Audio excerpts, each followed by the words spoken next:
keadilan benar-benar ditegakkan, hidayah tersebar, kesyirikan dilipat, kemungkaran digulung, dan kebatilan digusur lenyap dari muka bumi.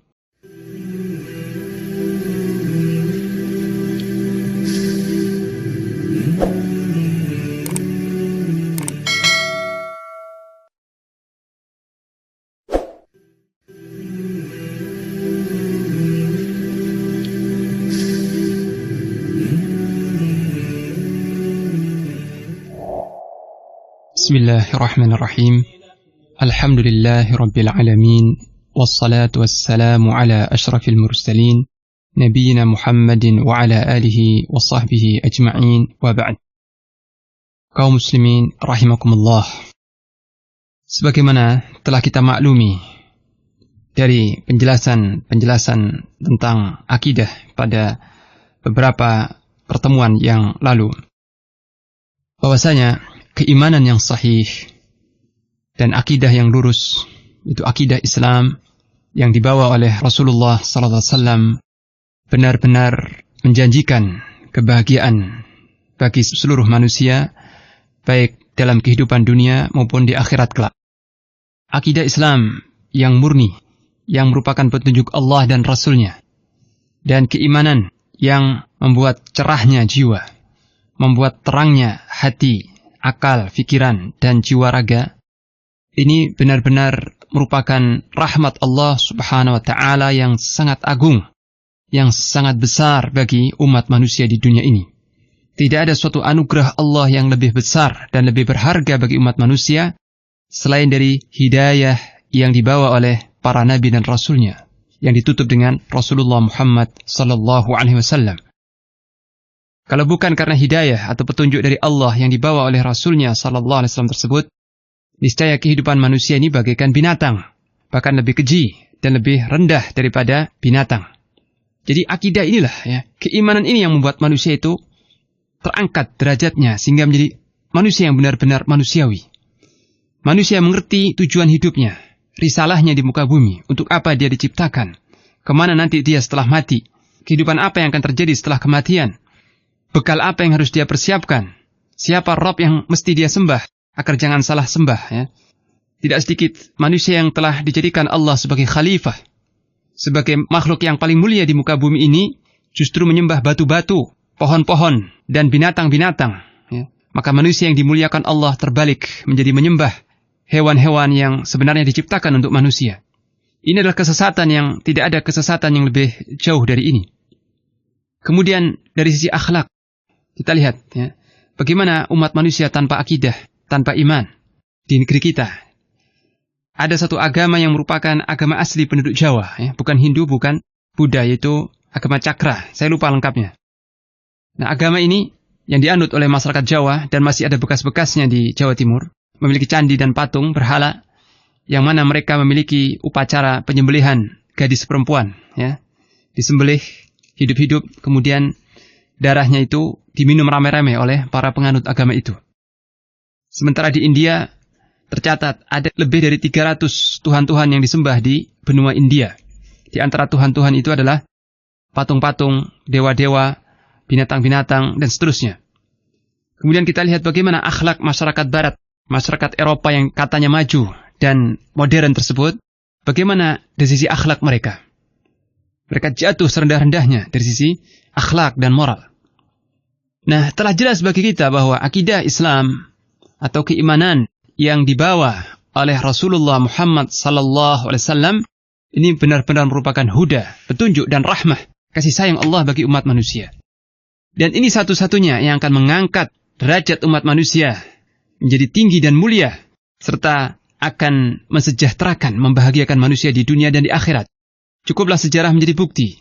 Hanya dalam rentang waktu 23 tahun setelah Rasulullah sallallahu alaihi wasallam menuntaskan penyampaian amanat yang diembankan Allah ke pundaknya dan beliau kembali kepada hadirat Allah yang Maha Tinggi, hanya dalam waktu 23 tahun, maka masyarakat Arab yang tadinya terbelakang, jahiliyah, bodoh dan miskin, berubah menjadi umat yang paling disegani di muka bumi, menjadi sayyid, tuan bagi bangsa-bangsa lain.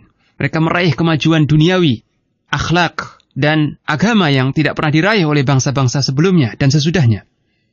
Lihatlah para khulafa ar-rasyidin kekuasaannya membentang luas. Lihatlah pada zaman Khalifah Umar bin Abdul Aziz, Baitul Mal penuh dengan dinar dan dirham, kesejahteraan melimpah, keadilan benar-benar ditegakkan, hidayah tersebar, kesyirikan dilipat, kemungkaran digulung, dan kebatilan digusur lenyap dari muka bumi. Sehingga bumi yang tadi yang diliputi kegelapan agama-agama batil berubah menjadi terang benderang dengan cahaya Islam, cahaya akidah yang terang, menyinari manusia di muka bumi. Kita lihat bahwa efek dari akidah yang benar ini akan membuat majunya manusia di muka bumi, bersatu, kuat dari segi ilmu, peradaban, kekuatan, kemakmuran, kejayaan di dunia. Ini akan terangkat derajat manusia dan kemuliaannya dengan agama yang hak, dengan akidah yang benar. Dan di akhirat kelak tidak dapat diragukan lagi bahwa akidah merupakan kunci bagi umat manusia untuk meraih kebahagiaan di surga yang kekal abadi. Nah, sekarang pertanyaannya, ketika telah jelas bahwa akidah yang benar itu seperti itu dampak positifnya dan akibat baiknya itu telah terang dan dinikmati serta dicatat oleh sejarah, oleh tinta emas. Dan akidah yang benar, keimanan yang dibawa oleh Rasulullah Muhammad SAW itu sangat sesuai dengan fitrah manusia dan akal sehat manusia. Semua manusia diberi Allah akal sehat. Yang kalau manusia menggunakan akalnya untuk mencermati, untuk menimbang-nimbang dan merenungkan ayat-ayat yang diturunkan Allah dan sunnah Nabi SAW, niscaya akal sehat itu mengagumi, menyambut gembira dan setuju 100% dengan keimanan yang dibawa oleh para nabi dan rasul tersebut. Tidak ada akal sehat yang menolak atau tidak setuju dengan akidah yang dibawa oleh para nabi dan rasul. Tidak ada.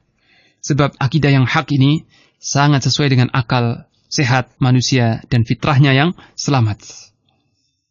Namun pertanyaan besar di sini adalah, kenapa justru mayoritas manusia, sebagian besar manusia di muka bumi, ini menolak mentah-mentah akidah yang hak dan keimanan yang benar, itu mereka tolak. Nah, ini kita akan pelajari sebab-sebabnya. Di antara penyebabnya adalah al-hasad wal-baghi, kedengkian dan baghi, artinya aniaya. Hal ini sebagaimana kaum Yahudi yang Allah Subhanahu wa taala berfirman tentang mereka, "Walamma ja'ahum kitabun min 'indillahi musaddiqun lima ma'hum wa kanu min qablu yastaftihuna 'alal ladzina kafaru. Falamma ja'ahum ma 'arafu kafaru bih, fala'natullahi 'alal kafirin." Tatkala telah datang kepada mereka Rasul yang membenarkan kitab suci yang ada pada mereka, dan sebelum datangnya kitab suci yang diturunkan Allah tersebut yang membenarkan kitab Taurat mereka, sebelumnya mereka meminta kepada Allah kemenangan atas orang-orang kafir dengan Rasul yang akan diutus. Maka tatkala datang kepada mereka apa yang mereka ketahui itu, tiba-tiba mereka mengkafiri, mengingkarinya. Maka laknat Allah atas orang-orang yang kafir.